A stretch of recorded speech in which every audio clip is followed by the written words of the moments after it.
It's a viral video going out here about a guy bringing McDonald's only for his child. Have you seen that? Yes, I did. What do you think about that guy or that child or that woman? All right, I'm see me. One thing about me that people are going to learn is I'm a fair person. I look at both sides. You feel what I'm saying? I'm gonna give you the guy version. I'm gonna give you the girl version. You know, the guy version. I don't feel as though he was wrong. I don't. Like like people say, you never know what that man was going through. You don't know if that man ain't have enough. And you think just because your other kids didn't eat that his kids ain't gonna eat? Nah, that was dead. And my thing was, what made me mad with her is you tried to expose him and you tried to make it seem like he was a bad dude. And that right there made me mad, because it's like, why would you do that? Why would you try to expose him like that? Because he came in the house with food for your son? Like, I would have exposed him if he came and didn't bring nothing for nobody. But he made sure his kid ate. That's a father. Because he didn't get them other kids, he's not obligated to do that. Like, okay, they dealt with each other. Once y'all break up, not everybody is going to be like, oh, well, we break up, your kids are still my kids. No, it's not. People out here like that. That's not enough good people out here like that. You got real people out here that don't give two flying F's about nothing but they self. And if they kid hungry, they gonna make sure they kid eat. And that's what he did. He made sure his kid ate. Because her food stamps ain't come, that's not his problem. That's her problem. Where's they fathers at? Because I can guarantee you, it's been times where they fathers came in with something for their kids and young boy didn't eat. Like, nah, that was nutty. So that's what made me go against her on that, because you tried to expose him. Nah, but then I understand where she came from. Okay, y'all was once together. He was doing that when y'all was once together. But again, once y'all break up, he is not obligated to take care of somebody else's kids. That's not theirs. I like it. Don't, nah. If I was in a relationship like that, and yeah, we was dealing with each other, see what happened was she got comfortable with him always bringing food for him, his kids and hers, because they was together. Then when they wasn't together, she was salty. She was sick. These females back here screaming how independent he is, how they don't need no man. Women rule the world, huh? So why you couldn't get your kids no damn food? Why you had to wait for your food stamps to come? You ain't got nobody you could call, like a brother, a aunt, a uncle, a mom, a dad, that could say, hey, the kids are hungry. I don't get food stamps until such and such. Can you lend? It don't hurt to ask. But she just, her pride, she just wanted to be a typical female and try to downgrade the black man. That ain't no way to do no king. That man a king in my book, because he could have just said, I'm not with you. I'm not going to come back and take care of none of these kids. But the fact that he still come around to take care of his, he gets kudos from me. I take my hat off. I gave him all 100 respect. That's nutty. Yeah, that was crazy. Hey, look, man, why don't you tell the people where they can find you at on social media? Okay, I'm on Instagram. You can find me at Reddz_Tcmg. I'm on YouTube. You type in YouTube Tcmg Reddz, I pop up. I'm on all streaming platforms. That's what my United Master said. So, you know, I'm on all streaming platforms. So, I mean, any advice that you can give to a young man that may have lost his mom and his dad?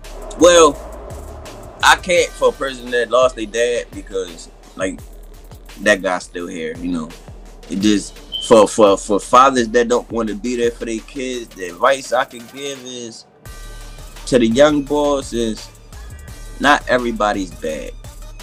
Sometimes there are people out here that want to see y'all do better.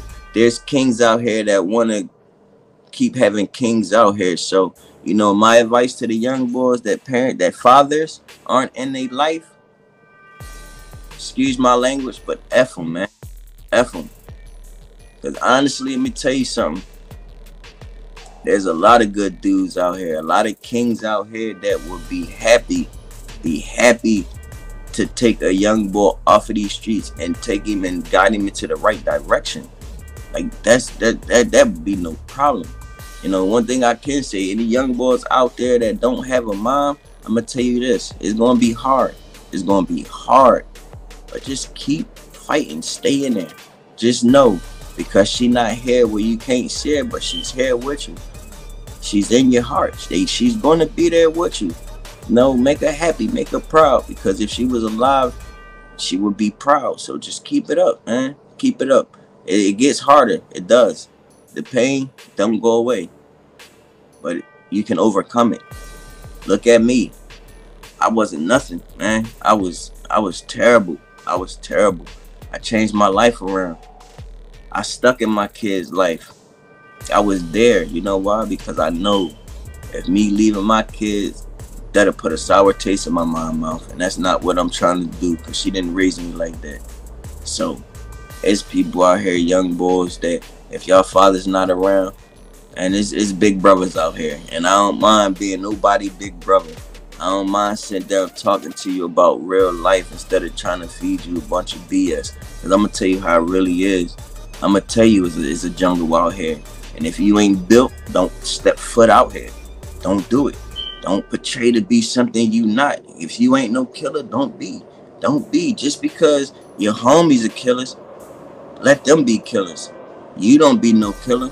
That's not you. It's enough of us dying out here, man. And it's not even grown-ups that's dying really like that no more. It's teenagers. It's kids, man. It's kids and female. I'm an 80s baby. I was born in 84, and growing up, the one rule was never no women and kids. But it's like niggas stepped on that. That don't matter no more. That don't matter. It's like everybody's a target now. Everybody. They say a bullet don't got no name on it. A bullet ain't got no gender. So tighten up, man. It ain't worth it. It ain't worth it. It ain't worth selling drugs. Let it go. Let it go. You gonna go to jail. And see, what y'all fail to realize is the world is small. It might be big, but it's a small world, and the jails is even smaller. And you think just because you done got locked up and you away from the block, but remember, there's other people's in that situation. So you think you gonna kill somebody and you gonna go to jail and it's gonna be an easy ride? Negative. You still gotta worry about folks. And that's what y'all need to pay attention to. Y'all not really tough out here. Like, I'm gonna tell you, y'all not tough because y'all wearing what's them, Crocs? Y'all not beefing if y'all wearing Crocs on y'all feet. You wearing slippers outside, you ain't beefing. Because you can't wear no slippers. Because when it's beef time, you need to be able to get away, or you be able to throw them back. You can't get away, you gonna get away in flip-flops or some Crocs. You gonna break your ankle. Tighten up. Stop wearing these masks. It's 100 degrees outside. Y'all don't want to walk around masked up. My mom was murdered. You hear me? So y'all little niggas want to walk around with masks on? Stop it. Stop it, because there's people out here that ain't right, man. It was a very interesting interview. You know, I learned a lot from this situation right here, bro. Are you actively trying to seek like counseling or something like that, or have you did that already, or what do you think? It doesn't work? Yeah, no. And why I say yeah, because talking about it, it helps. Like, everybody on here didn't see me. They didn't see me cry. Like, and that's one thing I don't do. I don't let people see me cry. Like, this is a real situation. So it's like, yeah, talking to somebody, it helps. It do help. But is that person willing to help you? Are they there because you're paying? You know, it's a big difference from getting help and being helped. I really feel as though I do need it, but I don't, because I can easily talk to somebody that's really going to listen to me, you know, and not judge me. But then it's things that's going to be let out that people look at you differently. Like, you could be a whole wholesome person and you got a killer inside of you. As soon as you start talking and they know you're a killer, they going to look at you different. So sometimes it don't pay. Nah, it works, but it don't. I mean, it only works if you let it work. I tried it, and everybody that tried to help me left. So, nah, and I'm good. I mean, but I'll do it. I'll do it. It's one thing I would do. I'll sit there, I'll talk. No problem. And with that being said, I just want to say peace.